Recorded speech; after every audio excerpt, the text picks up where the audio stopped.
Olá, pessoal, boa noite, tudo bem? 12 de janeiro de 2023. Quero agradecer a todos pela participação. Estamos no início de 2023, muitas coisas já acontecendo.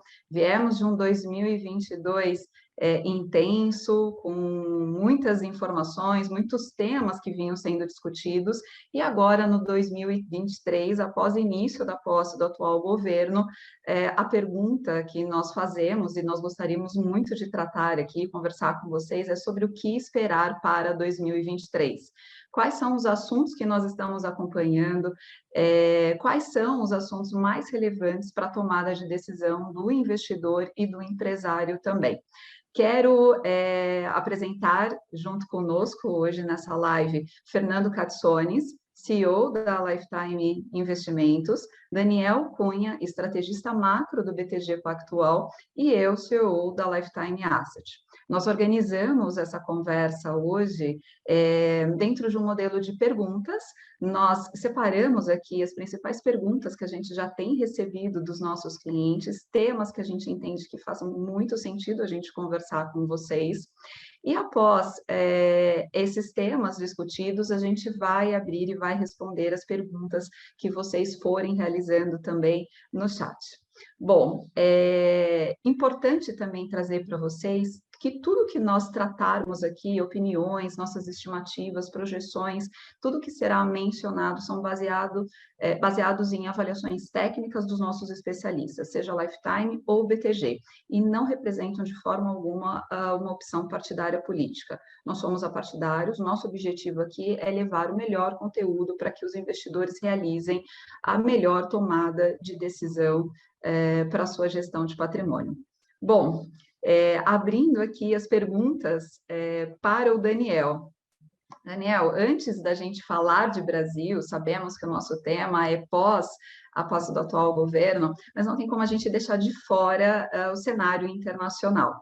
Então, gostaria de trazer uma pergunta para você importante sobre esse cenário, sabendo que o Brasil tem se destacado nesse contexto, principalmente quando a gente compara o Brasil aos demais emergentes, mas 2022 a gente passou por um ano de acompanhamento de bancos centrais, a gente falou muito de estimativa de elevação de taxa de juros, a gente falou de projeção de cenários de inflação, possível recessão nos Estados Unidos e Europa, reabertura de China, e aí agora, 22, Brasil chegou ao final com a inflação abaixo dos Estados Unidos e um crescimento maior do que China.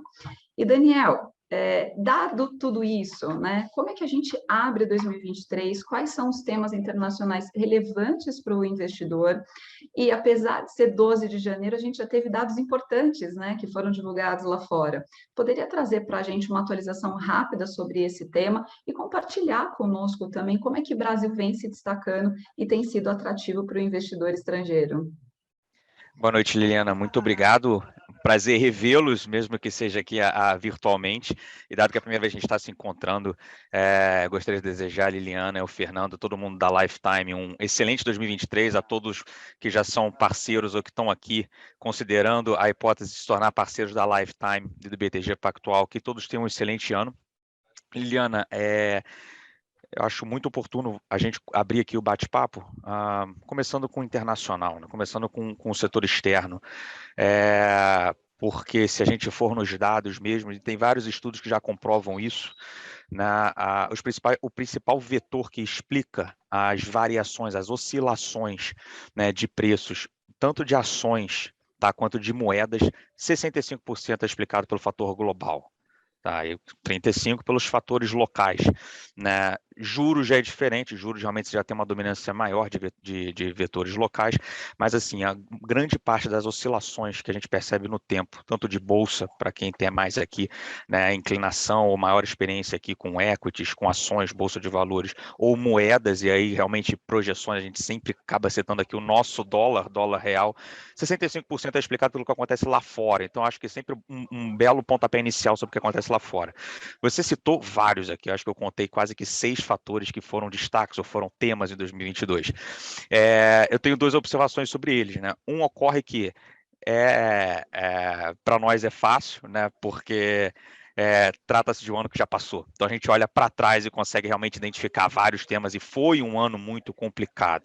Foi um ano que realmente, assim, assessoria de investimentos, confiança, qualidade, conteúdo e excelência nesse trabalho de fazer acompanhamento de investimentos fez toda a diferença. Olhando para 2023, a gente ainda não sabe o que vai acontecer. E se puder resumir quais os principais temas que estão na mesa para 2023, eu trago aqui para o nosso bate-papo, Fernando, dois que a princípio são temas positivos. Abrindo só um preâmbulo, né? Em dezembro, o banco trouxe um estrategista global, um dos mais renomados estrategistas global, o Louis Vincent Gave. Ele é o fundador da Gaveco, é uma das casas mais admiradas e respeitadas pelas principais hedge funds, pelos principais gestores no mundo. A gente esteve com ele uma semana aqui no Brasil, e trocando ideia com ele, com o Louis, obviamente a gente estava em dezembro, tinha passado um mês da nossa eleição, e a grande pergunta era, né, como é que você, né, no nosso bate-papo aqui, como é que o gringo estava enxergando aquele resultado eleitoral? Porque não só a opinião dele, ele é um dos estrategistas globais mais respeitados e conceituados no mundo. Ele fica metade do ano em Vancouver, metade do ano em Hong Kong, e rodando o mundo inteiro. Os principais clientes dele são os principais gestores do mundo. Então, não só a opinião dele, mas a opinião dos clientes dele, como é que eles estavam reagindo àquele desfecho eleitoral, que em dezembro a gente já tinha resposta. Ele virou para mim, ele falou a seguinte frase, talvez se eu compartilhar rapidamente com vocês, e deixa eu só tentar me virar aqui, que não é um skill em que eu me diferencio. Se vocês forem no meu LinkedIn, provavelmente tem lá Zoom básico, conhecimento de Zoom básico, que nem intermediário eu sou. Eu vou achar aqui a tela, tá? Deixa eu achar aqui, Screen Tree. E aí eu não... Tá aparecendo, Liliana? Assim. Uhum. Tá, ótimo. Eu acho que já vou atualizar meu LinkedIn para intermediário, então. O Lui me falou, isso aqui é uma coisa de bastidor, tá, gente? Mas aproveitando o bate-papo, e aí eu dou o pontapé aqui no internacional. A apresentação, para mim, aqui é um mero rascunho, então, apoio visual para a gente levar aqui o nosso bate-papo. Então, me perdoe acento, etc., porque às vezes eu estou num computador que é inglês, às vezes eu estou num computador que é português, enfim. O Lui me virou e ele abriu, que eu falei, Lui, que as principais contas do mundo, né? Gestores que fazem gestões de trilhões de dólares, como é que eles estão vendo no Brasil, como é que eles entenderam a eleição, então. Ele virou para mim e disse essa frase, né, que deve estar aparecendo aí para vocês. Ele falou, Daniel, better lucky than good. E aí eu falei, o que ele quis dizer com isso? Assim, é melhor ter sorte do que ser bom. E aqui começa. Ele falou o seguinte, né? Isso é que é para o mundo dos investimentos, né, Fernanda e Ana, assim. Ele falou, olha, você pode fazer quantos PhDs você quiser, quantos mestrados você quiser, você pode ser o melhor da sua carreira, mas se você tiver sorte, melhor. Né? Se você tiver azar, complica. E esse preâmbulo dele foi para o seguinte caso, ele falou, olha, na questão ali, o presidente na época, o presidente eleito, hoje já o presidente em exercício, ele falou, olha, cara, se tem uma coisa, Lula, independente de xingar, louvar, fazer acontecer, assim, é um cara que tem sorte. Porque quando ele assume em 2002, no último ciclo dele, ele realmente sentou, conseguiu pegar uma abertura de China incrível, uma inserção da China no comércio global, um rally de commodities, uma euforia, um ciclo de alta e de propensão a risco muito expressivo que isso aconteceu ali na década de 2000, 2010, até 2011, mais ou menos, né? Pois bem, no meu olhar de gringo, obviamente, para essa abordagem totalmente até, né, vamos dizer assim, lúdica, é bem capaz dele sentar nessa cadeira de novo e ele pegar movimentos internacionais que sejam muito positivos, sejam muito benéficos. E aí os dois temas para o ano que vem são dois temas positivos, né? Que um é Banco Central norte-americano parando de apertar as condições monetárias, as condições financeiras globais, em outras, parando de subir juro, né? Ou seja, é um Fed, né? O Federal Reserve, Banco Central norte-americano, interrompendo, pausando esse processo de aperto monetário, que eu vou mostrar para vocês, aliado a uma China reabrindo depois de quase 3 anos de confinamento do Covid.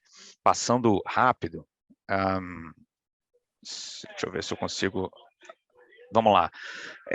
Isso aqui é só para mostrar para vocês, tá, pessoal? Assim, desde que se começa, isso aqui obviamente tem coisas muito mais técnicas, detalhadas aqui, mas o que mais importa, assim, em termos de ilustração, só mostrar para vocês quando o ciclo de aperto começa. Obviamente a taxa de juros nos Estados Unidos estava zero, aliás, estava zero desde muito tempo, apesar de uma breve tentativa e alta ali no final de 2016, vocês vão ver o gráfico mais longo depois, porque tem outra mensagem que eu gostaria de passar. Mas a gente está focando aqui exatamente desde o início de 2022, começa-se o processo de normalização monetária nos Estados Unidos. É o principal fenômeno financeiro do mundo. Assim, o preço do ativo financeiro mais importante do mundo, que rege basicamente todos os preços de ativos financeiros globais, é a taxa de juros norte-americana, a taxa de juros de referência livre de risco, referencial para o mundo. Então, quando isso aqui começa a se mexer, assim, todo mundo, de fato, começa a se mexer e realmente traz movimentos expressivos, principalmente no câmbio, que foi o que a gente viu no passado. A gente vai discutir um pouco isso também. O Federal Reserve começa a puxar o juro de zero, tá? Ele está em 4,5 hoje. E a expectativa do mercado, tá, é que ao longo de 2023, esse processo de aperto monetário ele começa a diminuir já na próxima reunião é dia 1º de fevereiro, tá? E aí ele começa a pausar, e até o que está no preço da curva americana hoje é que na segundo semestre desse ano ele comece até a cortar juro. A principal mensagem positiva que fica para 2023, o que está refletido no mercado hoje, é um tema, se isso aqui se confirmar, é positivo, né? Ou seja, todo esse processo aqui de estrangulamento financeiro, que é uma elevação de uma taxa de juros nos Estados Unidos, ele começa a parar e até, quem sabe, se reverter. Só para vocês terem uma ideia, isso aqui é a série histórica mais longa, tá? Desde a década de 50 do juro americano. Para quem estudou economia ou é mais interessado conhece, essa aqui foi aquela década que ficou conhecida como, né, o momento Volcker, que o Paul Volcker assume. Realmente foi a última época que os Estados Unidos teve um problema sério de inflação nos Estados Unidos, final da década de 70, início da década de 80, e o Volcker puxa a taxa, faz esse movimento aqui na taxa de juros norte-americana, sair dos patamares de 5 e 10, levou para quase 20% a Selic nos Estados Unidos. Só um segundinho aqui, pessoal. Ô, Fabinho, pede pro pessoal fazer silêncio ali, por favor. Vai ali, por favor, rápido. Perdão. Só estou pedindo pro pessoal fazer um silêncio aqui na mesa. Então, assim, só para vocês terem uma ideia, a Selic americana quase já foi 20%, né? E aqui estava em zero depois do Lehman, tá? Zero por muito tempo. Aqui tentou-se ter um movimento de alta, voltou-se para zero no Covid, e agora aconteceu isso. O que eu quero mostrar aqui foi um processo muito abrupto, foi um processo muito significativo, foi um processo severo de aperto de condições monetárias. Não é normal, se vocês pegarem até outros momentos da história, que o juro sai de 0 para 5 em menos de 2 anos. No Brasil é normal, em economias emergentes é normal. Na economia norte-americana, depois de ter passado mais de uma década no zero, tirando esse breve intervalo, você tirou o juro do 0 para 5 de uma maneira muito forte. Óbvio que isso tem repercussões em todos os ativos do mundo. Isso não é positivo para risco, né? Esse processo de reprecificação monetária nos Estados Unidos, e a principal variável que realmente, né, ganha e acompanha de uma maneira mais forte e mais correlacionada com esse movimento é o dólar, tá? São as moedas. Obviamente, acompanha-se juros, acompanha-se bolsa, no caso inverso, é ruim para ativos emergentes, né? Agora, e aí a gente vê o movimento do dólar no mundo. Tá? Isso aqui é o comportamento da moeda norte-americana contra os principais pares de maior liquidez, contra os principais pares contra a moeda norte-americana. Porque a gente fala muito de dólar para a gente aqui é sempre o dólar contra o real, mas lembrando que dólar pode ser contra qualquer moeda do mundo, só que é o dólar contra as principais moedas do mundo. Olha o movimento que o dólar faz no mundo, né? Sai de 90 pontos, isso aqui é um índice formado, vai quase a 115. Né? Isso nessa esteira de alta que a gente reparou aqui. Esse movimento forte, né, da virada de 21 para 22, essa puxada, quase que esse cavalo de pau, esse freio de mão que se puxa aqui no juro americano nos Estados Unidos, vamos ver isso, o dólar no mundo fazer isso aqui. Né? Óbvio que foi uma temporada negativa para ativos de risco como um todo, o Brasil não foi diferente, tá? E o que eu quero chamar a atenção é exatamente essa virada de ano aqui de 2022, esse fim de ano aqui de 2022, como é que a gente está entrando para 2023? Esse alívio. É exatamente o mercado começando a entender que o grosso desse processo, a parte mais traumática desse processo de normalização dos Estados Unidos já foi, tá? E aí o dólar começa realmente a arrefecer. Isso é benéfico. Algumas ilustrações, então assim, o primeiro tema, Liliana, Fed pausando. Tá? E aí, combinado com o segundo tema internacional mais relevante, é China reabrindo. Assim, tem os maiores especialistas hoje, por acaso, esse da Gavco, ele falou para mim, Daniel, assim, e aí é uma opinião dele, né? Ele está muito convicto assim que tipo, o mercado não está preparado, o mercado não está entendendo, o mercado está subestimando o que é uma China voltar depois de quase 3 anos fechada, essa China reabrir e voltar a consumir, né? Ou seja, você tem essa demanda represada, que no termo econômico, vindo do inglês, é o pent-up demand de uma China voltando em 2023.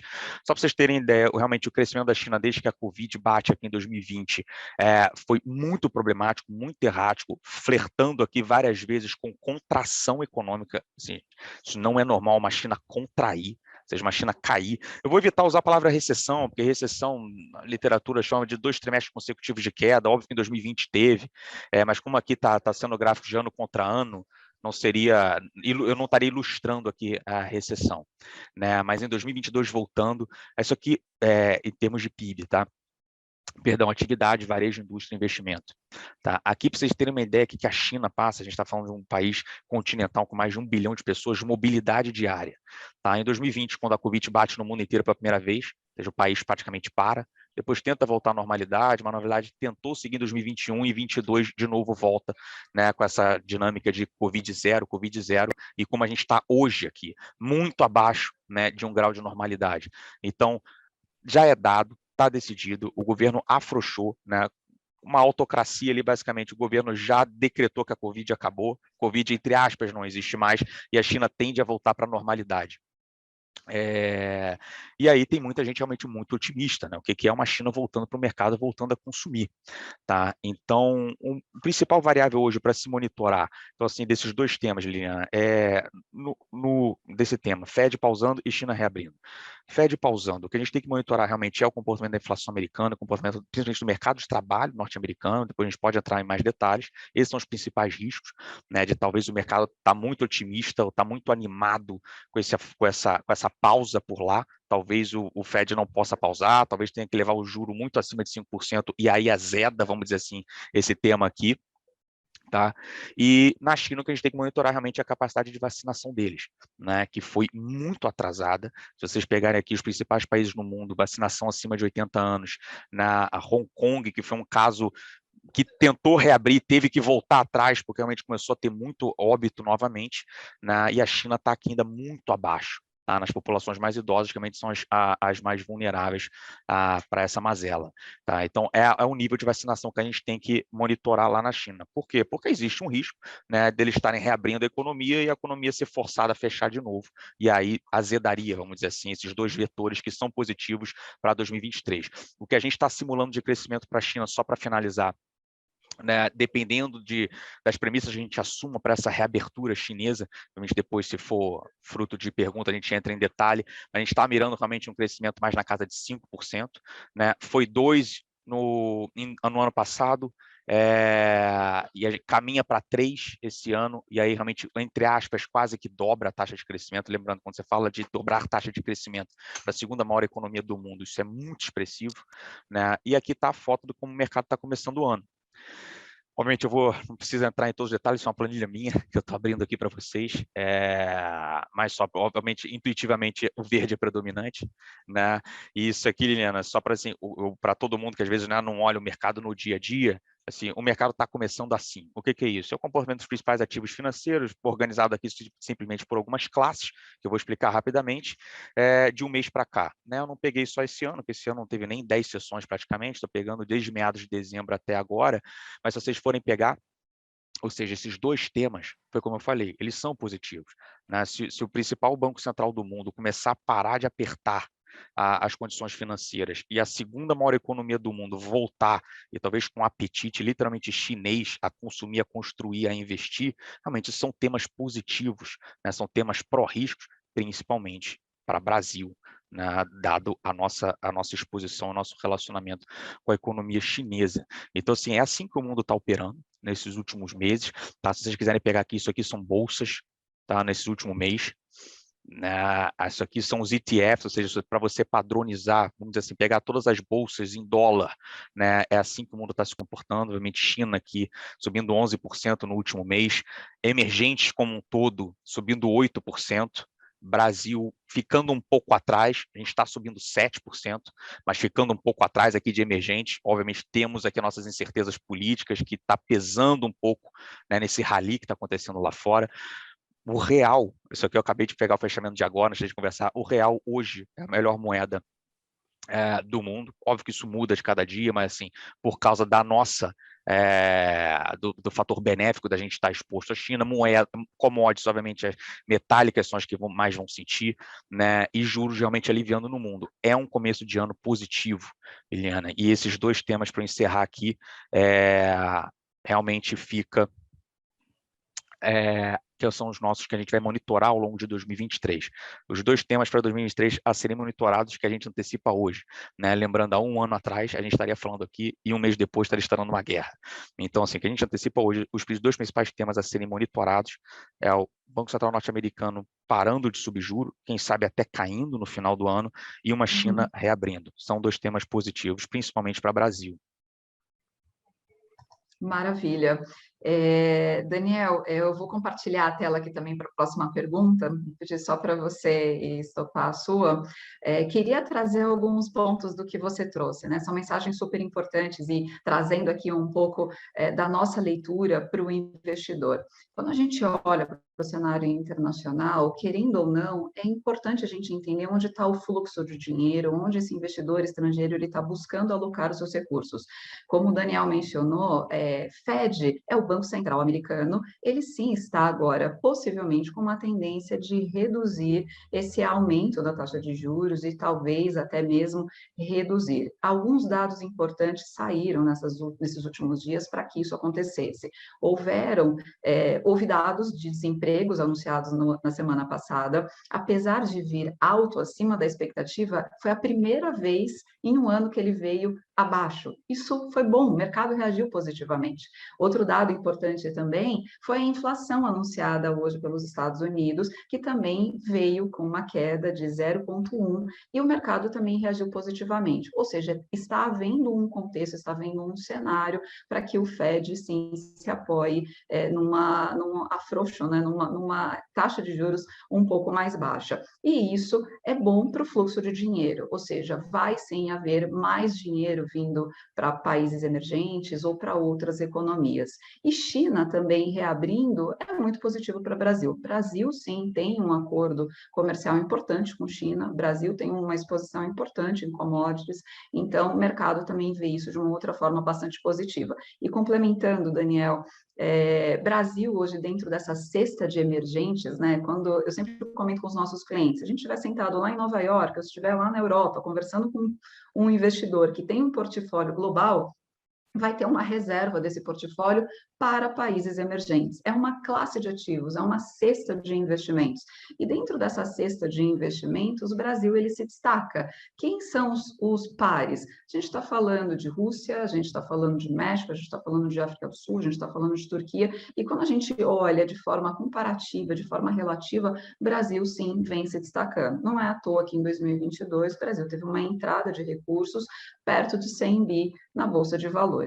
Mas, bom, trazendo agora esse tema agora para o Brasil, queria direcionar a pergunta para o Fernando, saindo desse cenário, né, de Fed, possível recessão, ou não mais, assim, que não mais Estados Unidos, mas essa mudança que nós tivemos do governo, ela certamente deve iniciar uma nova pauta econômica. A gente tem visto que reformas que já foram conhecidas e já foram discutidas já vinham sendo discutidas como a reforma tributária, certamente elas vão voltar à discussão.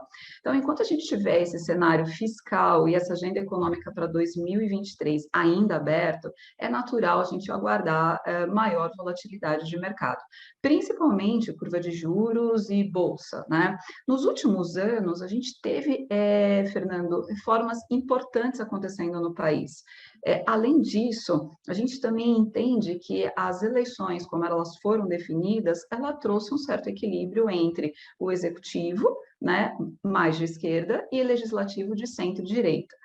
Qual é a importância, Fernando, desses fatos para 2023, né? E quais outros fatos que você entende também serem relevantes para o investidor olhando para o Brasil? Boa noite, Liliana. Daniela está empolgada, né? As perguntas têm 252 vertentes diferentes, uma para cada dia do ano. Pois Eu é, estou me ainda bem que ela, segurando aqui porque e eu ela adoro falar, né? para mim ela passou global, para você é local, se vira agora.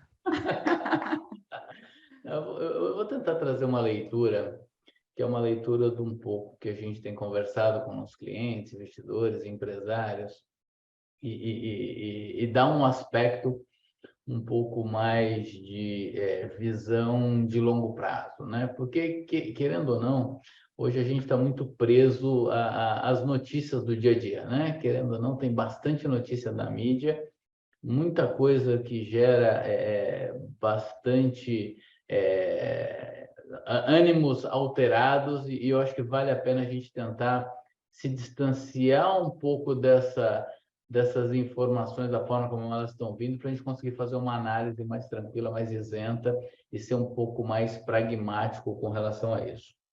Eu trouxe um slide que me chamou a atenção, que é o slide que é a capa do Outlook do JP Morgan para o ano de 2023, né?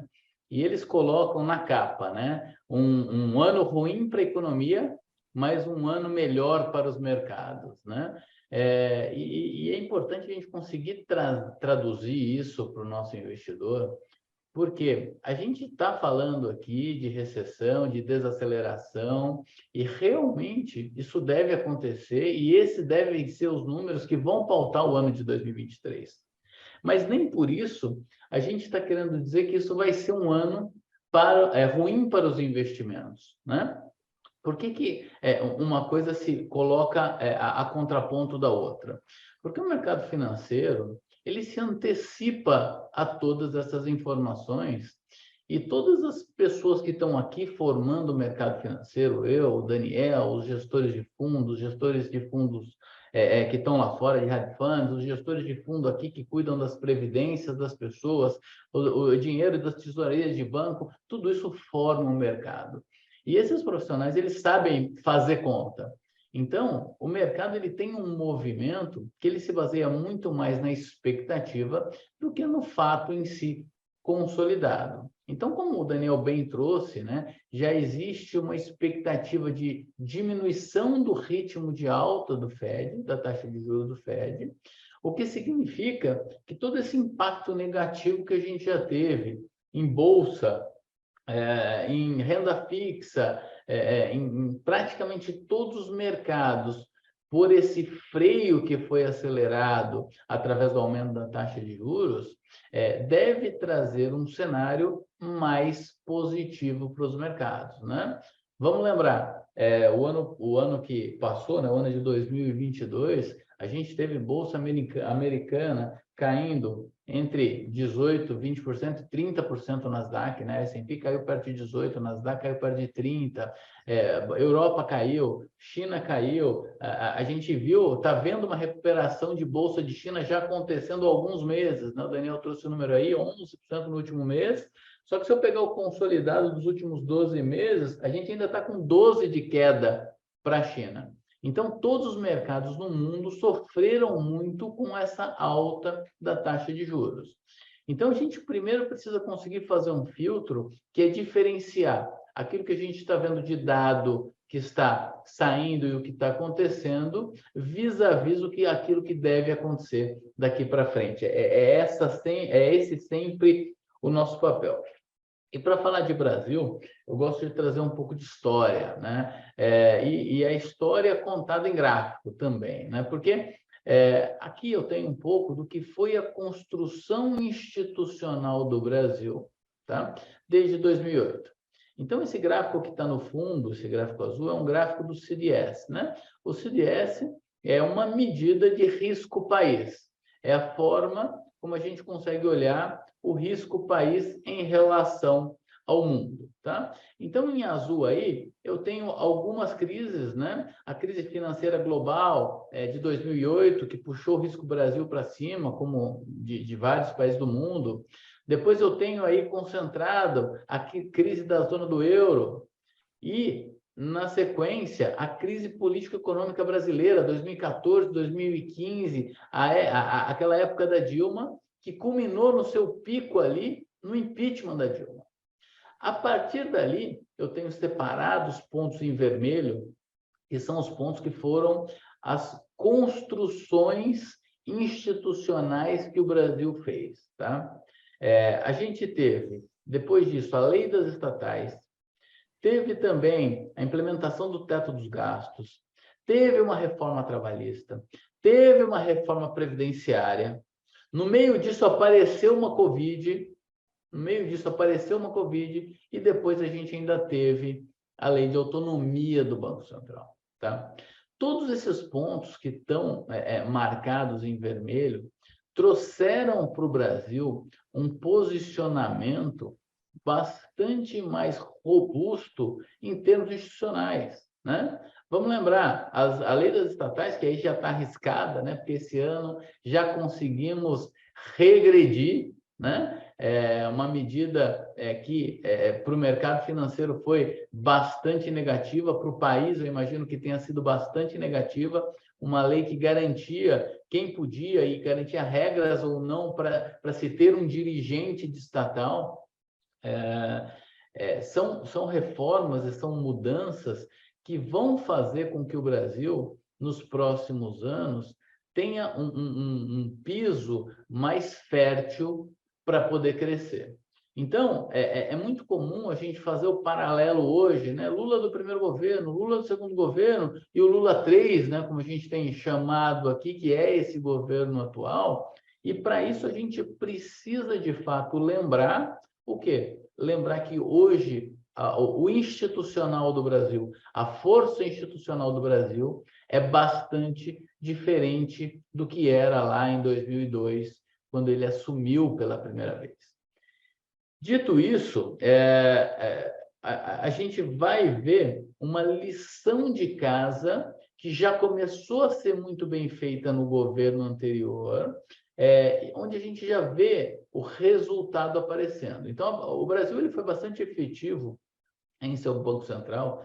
Eu acredito que até por uma convivência muito normal que a gente tem com alta taxa de juros e com alta inflação, e o Banco Central, e inclusive pela independência, né, que hoje existe através de lei do presidente do Banco Central, a gente foi muito rápido na subida de taxa de juros aqui no Brasil também. E isso permitiu que a gente conseguisse controlar a inflação de uma forma mais rápida, tá? Eu não me lembro, tá? Tenho 44 anos, mas eu não me lembro quando a inflação no Brasil tinha sido menor que nos Estados Unidos. E esse ano de 2022, a gente viveu isso, né? Parece quase que uma loucura, mas isso é muito efeito das ações positivas que foram tomadas. E aí a gente vê na tela, a gente tem todos os índices do mundo, os principais índices do mundo, tá? Nos últimos 12 meses. Então, pega um comecinho de janeiro aí também, mas a gente vê que o Brasil se destaca muito em termos de performance. Enquanto o mundo sofreu de forma importante, na maioria de seus índices aí perdendo na casa de 2 dígitos aí de desvalorização em função dessa alta de juros generalizada que aconteceu, né? Fed e os outros bancos centrais do mundo também tendo que adotar políticas parecidas para a contenção de uma inflação, nós fomos rápidos e conseguimos estar em um cenário favorecido, tá? Com essas informações que o Daniel trouxe, uma reabertura de China, o Fed não subindo tanto os juros quanto se previa, talvez realmente a sorte esteja do lado desse novo presidente e a gente esteja numa situação confortável de crescimento. E só para fechar, né? A gente tem muitos encontros com empresários e a gente vê claramente alguns segmentos bastante otimistas com esse novo governo, né? Que tem um modelo de crescimento baseado no uso da máquina para um incentivo ao consumo, especialmente na classe D e E, mas tem um contraponto aí que também tem sido muito bem feito e pouco visto, né? Que é um trabalho da imagem internacional que faz com que o investidor estrangeiro venha para o Brasil investir. Entenda o Brasil sobre um aspecto positivo, né? Vou lembrar de alguns simples fatos aqui. No dia seguinte que o Lula ganhou a eleição, o Fundo Soberano da Noruega emitiu o comunicado dizendo que voltava a investir no Fundo da Amazônia. Então, são coisas como essa que, de fato, às vezes passam um pouco mais batido na mídia, mas são muito importantes para o crescimento do país, porque, com certeza, sozinho, só o gasto público não vai trazer o crescimento necessário que se precisa e se espera do Brasil.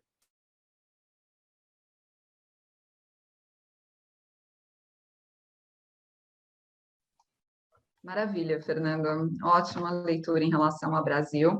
E tem uma pergunta que a gente não poderia deixar de fazer aqui, em relação ao último acontecimento que nós tivemos no domingo, né? Em relação à invasão dos prédios do Palácio do Planalto, Congresso e Supremo Tribunal Federal, tiveram desdobramentos negativos, principalmente do ponto de vista social e político.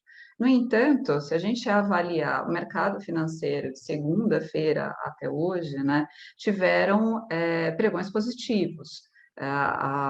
O net é positivo. Daniel, queria ouvir um pouco de você, como é que esses acontecimentos, como é que esse acontecimento repercutiu no mercado financeiro e se existem desdobramentos negativos para 2023 em relação a ele. Explica para a gente um pouco da sua leitura a respeito.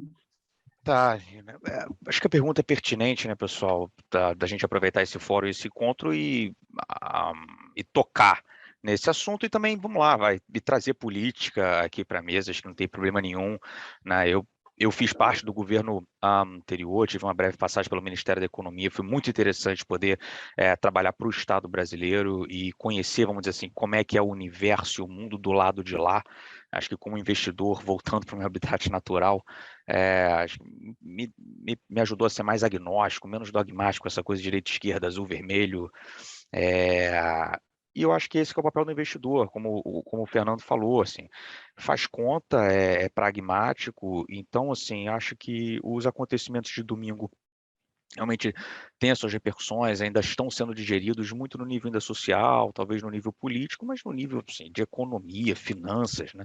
O que alterou ou não, o crescimento de longo prazo, etc. Assim, realmente não foi nada, né? Então, assim, a gente mesmo no banco passou o domingo inteiro conversando e falando, e a nossa expectativa era que realmente o impacto em termos de dinâmica de preços, ou níveis de preços, né? Ou prêmios de risco, assim, pouco deveria se alterar. Agora, os impactos políticos, esses sim devem ser monitorados, porque política é uma variável importante aqui para a formação de cenário. Eu acho que para a política, o que realmente aconteceu foi até uma unificação maior para o governo que está assumindo, né? Assim, começos de governo às vezes são como se deu essa eleição, né? De um jeito realmente muito rachado, muito divisivo da sociedade, da política, das narrativas, das campanhas que a gente viu. O começo estava mais ruidoso, até porque não faço juízo de valor aqui, são apenas fatos. Assim, foi a primeira vez na história que o país teve que passar por um período ali, né, quase que uma entre-safra, porque a gente teve que conviver 2 meses com um presidente derrotado, um outro presidente eleito, tendo que conversar, né, uma proposta de emenda à Constituição, chamada PEC, super relevante, de números fiscais, esse sim, muito importante para o mercado, muito expressivos, assim, em 2 meses, numa condição super esquisita, sem precedentes, com um governo derrotado, mas ainda em exercício, um governo eleito, mas sem poder, vamos dizer assim, de caneta, e precisando aprovar com quórum qualificado, que é o que a gente chama de quórums difíceis de bater na Câmara e no Senado, para aprovar uma PEC, com um Congresso que metade estava demissionário, porque não conseguiu se reeleger, então, assim, foi uma situação muito que ajudou muito, acho que, para uma cacofonia, né? Então, aí a gente estava caminhando, estava ruidoso, né, o político. O que acontece no domingo é trágico, porém, o aftermath daquilo ali, né, o após aquilo ali, acho que foi uma unificação maior dos três poderes, foi assim, todo mundo encontrou um campo comum muito rápido, que é o da pacificação, que é o da união, então legislativo, judiciário, executivo, então assim, acho que ajudou a melhorar, né, botar todos numa mesma frequência ali de discurso, de postura, então assim, por isso até que o mercado melhorou, ao meu ver, né? Teve uma influência muito forte do externo, que é o que a gente discutiu agora, e no doméstico, realmente todo mundo olhou e falou assim, a repercussão acabou sendo mais positiva de trazer um alinhamento maior e mais rápido ali dos poderes e das autoridades, pelo menos para esse início de governo, né, dado a eleição e o pós-eleição que a gente estava acompanhando, Liliana. Perfeito. Daniel, ainda sobre Brasil, a gente teve também um anúncio agora, recente, essa notícia é fresca, do ministro da Fazenda, Fernando Haddad, anunciando sobre medidas fiscais para que o governo tenha um superávit primário já em 2023, né? São medidas aí que podem ter um impacto de 200 versus, né? A gente tinha um déficit esperado de 231 bilhões, e isso será transformado num superávit de 11 bilhões. Eu sei que a notícia é muito fresca, acho que a gente ainda está digerindo, acho que a gente ainda tem muito que se aprofundar a respeito, mas você tem alguma mensagem inicial para passar a respeito desse anúncio? Então, eu acho que assim, né? Eu gosto sempre de separar as abordagens, as análises e os efeitos desses anúncios, desses comunicados, efeitos de Uhum. eventos, né? E dissecar entre assim, uma abordagem qualitativa e uma abordagem quantitativa. Eu acho que uma abordagem qualitativa, né, assim, foi muito positivo, né? Porque vai numa direção de mostrar uma preocupação de déficits primários muito elevados, realmente não é o caminho, ou melhor, é o caminho da derrota ou do fracasso. Então, assim, mostra essa preocupação qualitativamente, mostra esse empenho, mostra, de certa forma, uma proatividade na segunda semana de governo.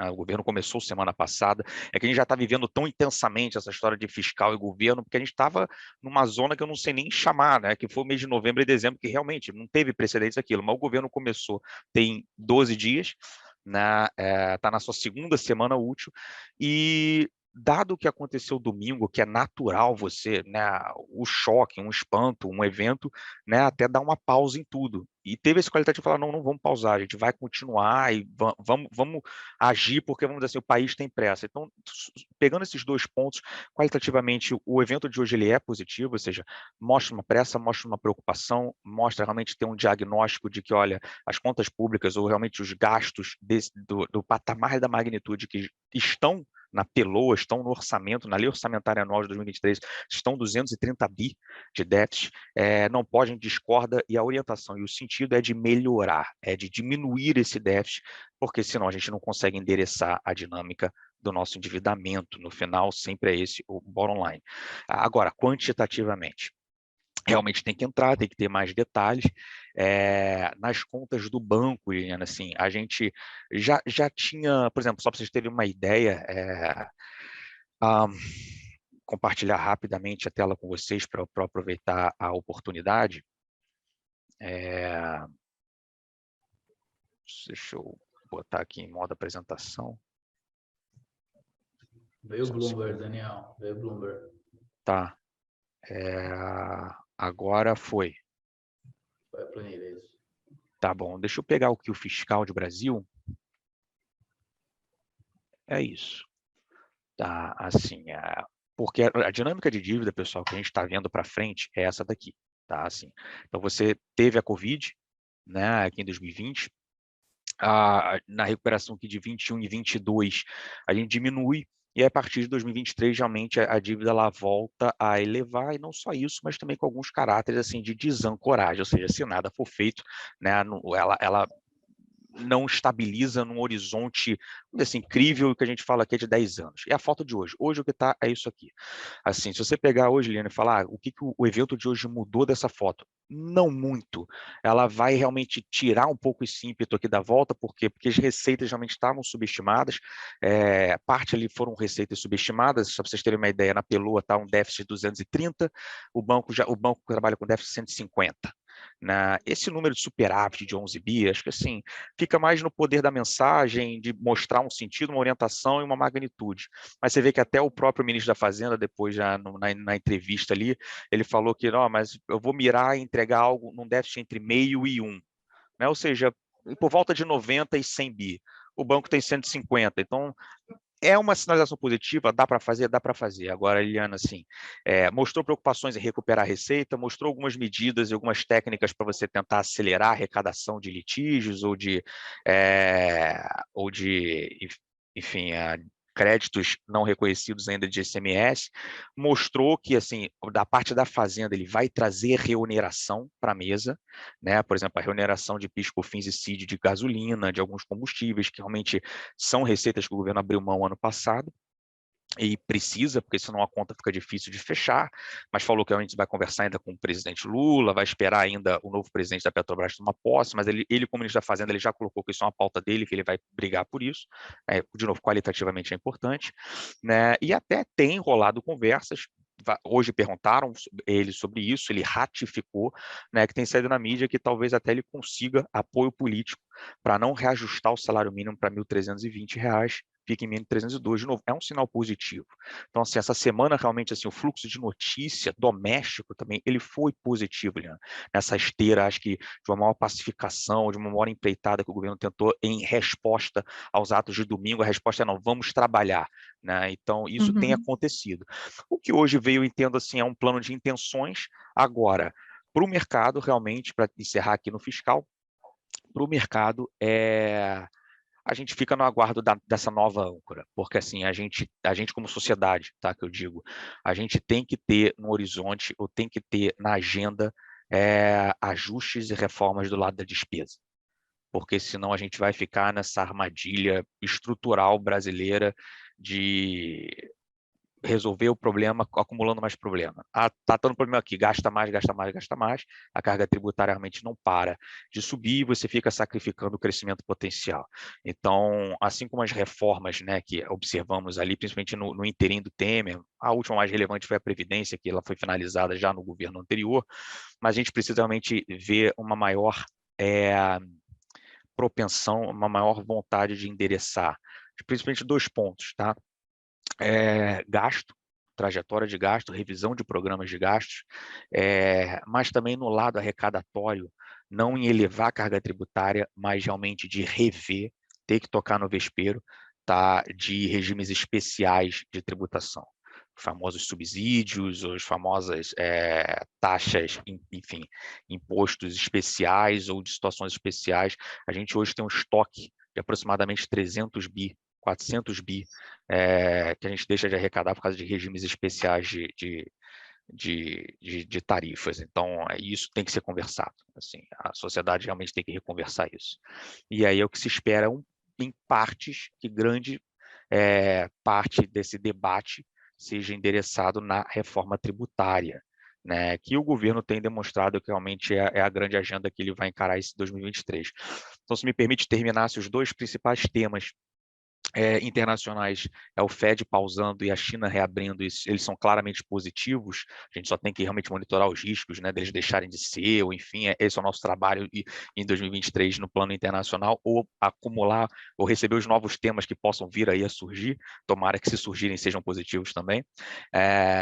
Mas o doméstico, eu acho que a grande trajetória que a gente tem que acompanhar aqui é a reforma tributária e me fugiu o segundo. E o que eles vão apresentar da nova âncora fiscal? Esses ainda está difícil de opinar. Não dá para dizer se é positivo, se é negativo. São 2 grandes incógnitas. E aí o anúncio de hoje ele vai numa linha positiva, mas de efeito ainda mais qualitativo, Liliana. Quantitativo, como você falou, assim, ainda é muito pouco para a gente ter recente. grandes opiniões. É verdade. Ou seja, né, Daniel, é o que a gente sempre conversa com os nossos clientes. A gente sabe sim que vai haver um déficit, a gente gostaria muito de entender qual é o plano, né? De qual forma que vai ser gasto esses recursos, qual é a história do começo e meio e fim. O mercado gosta de previsibilidade, né? Como o Fernando, inclusive, mencionou, o mercado ele está sempre antecipando esses movimentos. Então, se a gente tem uma história com começo, meio e fim, com um bom plano, com uma boa explicação, e quem vai conduzir esse plano, acho que são os pontos que o mercado, que os investidores têm olhado e que a gente vem acompanhando bastante aqui também. Fernando, trazendo inclusive tudo isso que a gente falou, né? A gente está falando de ainda temos em aberto o fiscal, ainda temos aqui algumas respostas que não foram nos dadas, né? Enquanto ao novo governo, a gente ainda aguarda isso, mas a gente sabe que esse cenário vai ser um cenário de volatilidade. Mesmo num cenário de volatilidade, quais são as oportunidades? Como nós fazemos essa escolha de ativos, né? Qual é a recomendação e quais são essas oportunidades para o investidor? Seja uma oportunidade de renda fixa, seja oportunidade de renda variável, e o que o investidor deveria saber para tomar a melhor decisão de investimentos? Legal. Acho que a gente pode começar o outro webinar de 1h30 para responder essas perguntas. Com certeza. Mas brincadeira da parte, eu acho que eu queria ser um pouco mais enfático até no posicionamento. Tá? Eu acho que existe hoje uma possibilidade de ajuste da carteira, que é a possibilidade de se estruturar essa carteira para os vindouros 3, 4, 5 anos. Né? Por que isso? Eu vou trazer alguns aspectos aqui, tá? Primeiro, preço dos ativos. Então, aqui eu tenho um gráfico, né? A gente falou muito de emerging markets, então eu trago o Brasil e seus pares aqui, tá? Taiwan, Brasil, África do Sul, China, Coreia, enfim, a média de emerging markets, né? México, ACM e Índia, tá? Cada barra azul dessa, né, é a variação máxima e mínima de preços relativos. A barrinha laranja é a média e o losango é o preço atual, tá? Essa linha intermediária, linha zero intermediária, é o mundo, tá? É a média do índice do mundo.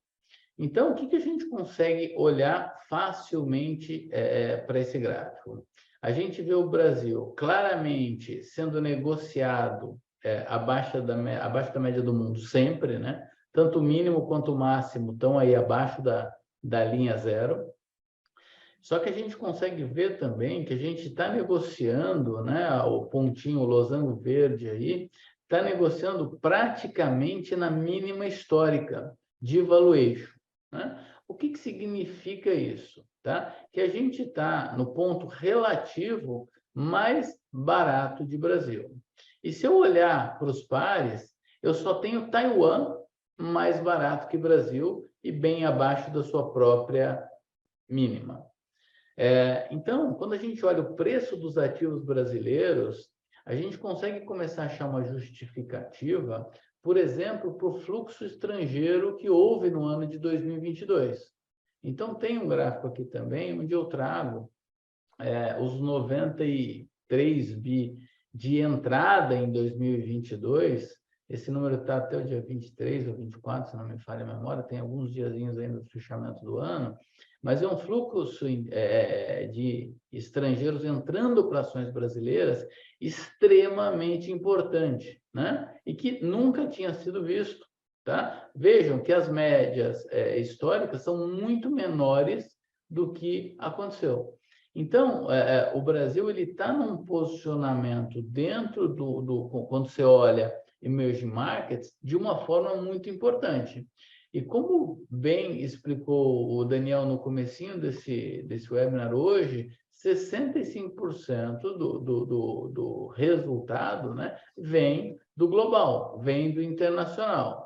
Então, fazendo um paralelo, tá? E aí não é só em ações. Se a gente passar o próximo slide, a gente vai ver também o preço dos ativos, das taxas de renda fixa, né? Então, eu peguei aí, para exemplificar, as NTNBs, né, que são aqueles títulos atrelados à inflação, que pagam uma taxa fixa mais inflação, e dado todo esse contexto, ainda assim, esses títulos, seja o vencimento 2026, seja o vencimento 2060, saíram lá da casa de 5,25, 5,50 para estar sendo negociados hoje mais de 6%.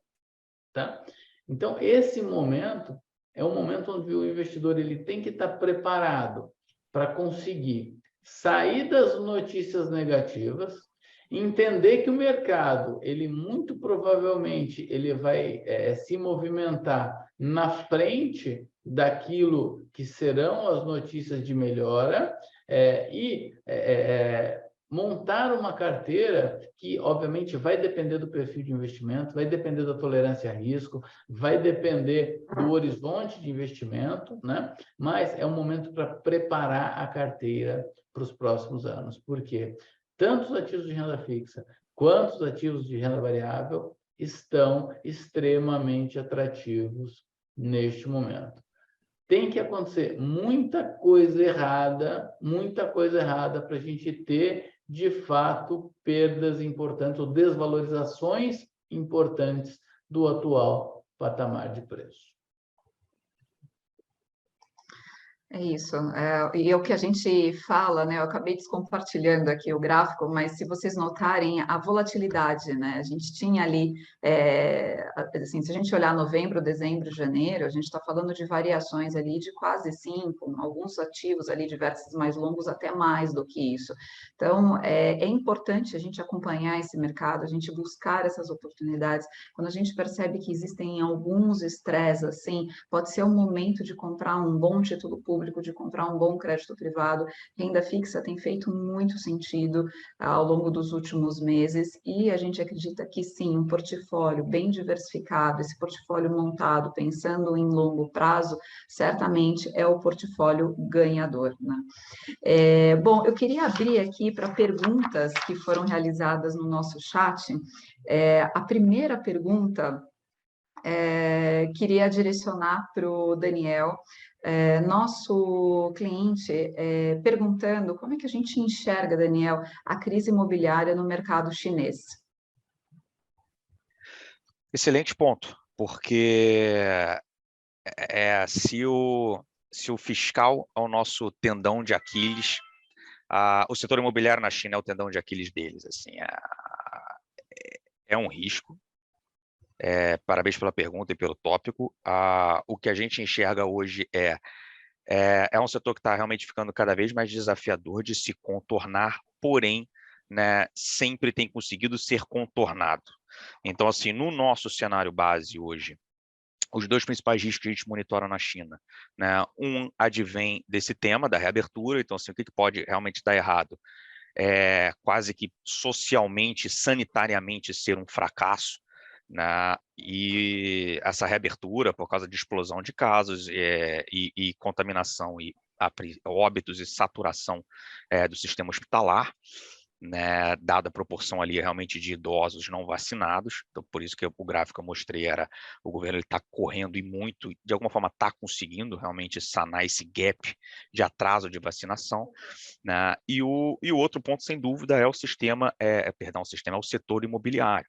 Agora, realmente é aquela coisa, né? China, ela é muito peculiar, né? É uma administração pública muito peculiar. Então, assim, ela tem tudo no detalhe, ela tem todos os instrumentos para operacionalizar, ela tem todos os canais para conseguir atingir e reverter. E eles já estão fazendo, né? E por enquanto, assim, os sinais estão sendo positivos, né? O que a gente chama, assim, eles conseguem fazer esse microgerenciamento, né, cíclico ou anticíclico.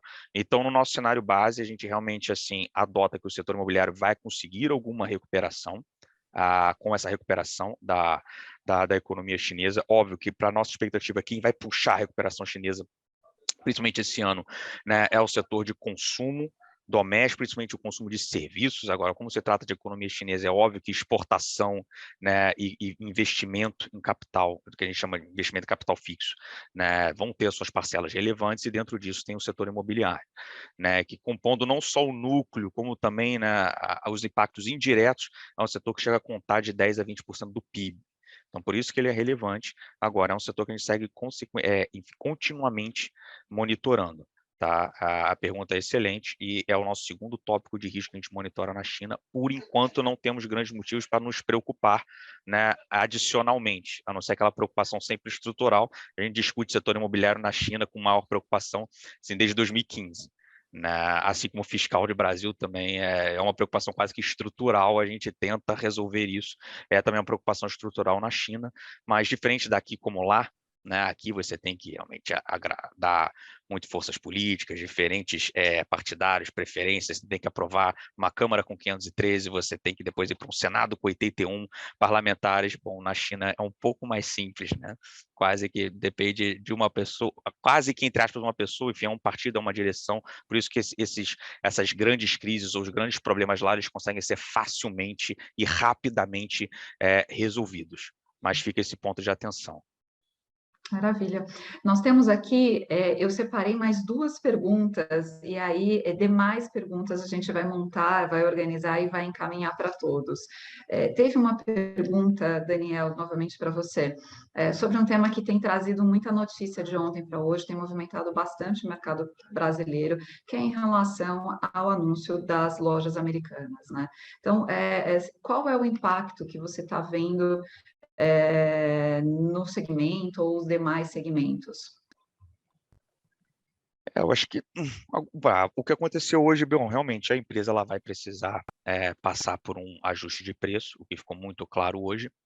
Agora, a gente viu realmente setores correlatos também sofrendo maiores taxas de desconto. É normal diante, né, de um episódio como esse, diante de uma surpresa, diante de um evento como esse, você ficar mais cético, você ficar um pouco mais avesso ao risco ao quê? Bom, a outras varejistas, será que outras empresas também podem estar adotando contabilidade? Mas será que outras empresas também podem estar tendo alguma inconsistência contábil de risco sacado? Quem são os bancos, quem são os principais credores para o grupo americano? Então, assim, são pontos de interrogação que surgiram de uma maneira violenta, da noite para o dia. Não acho que serão respondidos também em poucos tempo, até porque a própria companhia não sabe ainda precisar a magnitude desse descasamento.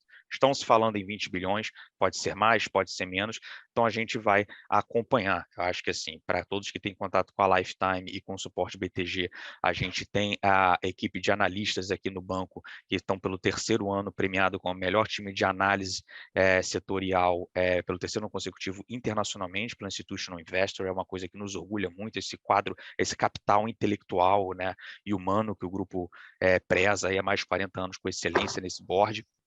Então, assim, a gente está virando noite aqui, calculando, obviamente a gente depende de relatórios, né? Isso não estava sendo reportado pela companhia há muito tempo, e a gente está mapeando. Problemas mais graves, conjunturais, riscos de contágio, maneira a gente não identifica, até pelas magnitudes e canais de transmissão, né, não se justifica, assim, era diferente se tivesse acontecido um problema de magnitudes, obviamente, proporções muito maiores, por exemplo, num banco representativo para o sistema monetário nacional. Aí é outro, né, assim, transladando o que aconteceu em 2008 nos Estados Unidos. Não é uma empresa infinitamente menor, infinitamente Não é um menos risco capilarizada. sistêmico. Muito Uhum. obrigado, você matou tudo. Então, assim, isso a gente descarta. Agora, realmente, em termos de reprecificação de algumas empresas abertas na Bolsa, esse question mark, esse ponto de interrogação que foi aberto hoje, vai ser, acho que, respondido ao longo do tempo. Claramente a vítima está feita, é a própria companhia, a ver se por acaso vão ter alguma outra empresa que realmente possa ser muito impactada por causa desse movimento nas americanas. Não consigo responder isso, e acho que também não seria intelectualmente honesto da minha parte responder isso, porque também ninguém sabe. Mas eu acho que a principal Sim. resposta que fica aqui para a sua pergunta é risco sistêmico. Assim, não tem por que acreditar nisso nesse momento. E fica um alerta também, né, Daniel? A gente sempre fala de diversificação, a gente sempre fala do apoio profissional para fazer a gestão do patrimônio.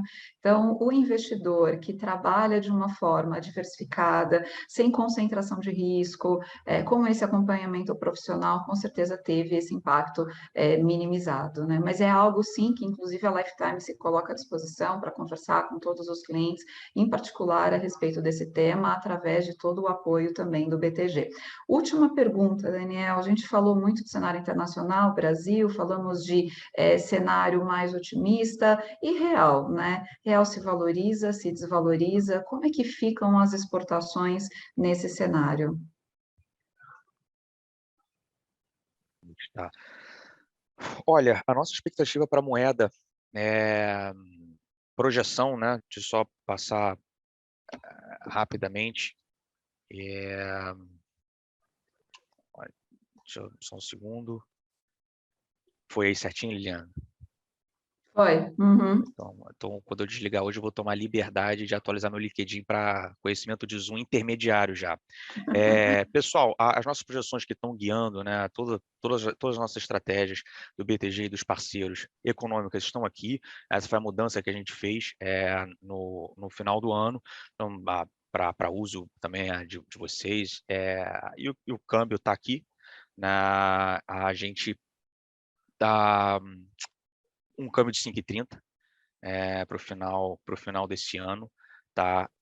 Um pouquinho mais depreciado, seja por algum prêmio de risco político que acabou acontecendo, principalmente na transição de ano, na transição de governo, né? Por causa dessas condições quase que bem particulares e sem precedente de uma PEC de transição, né? Acabou machucando um pouco, então a gente revisou realmente Selic mais para cima no final do ano que vem, e câmbio realmente um pouquinho mais deteriorado, e numa esteira também de um crescimento menor, mas aceleração de 3% de crescimento de 2022, né, que ainda não está oficialmente fechado, para um crescimento um pouco abaixo de 1 para 2023. As simulações de câmbio que a gente tem, elas estão aqui, tá? No cenário adverso, benigno, cenário base. O cenário base está em 5,30.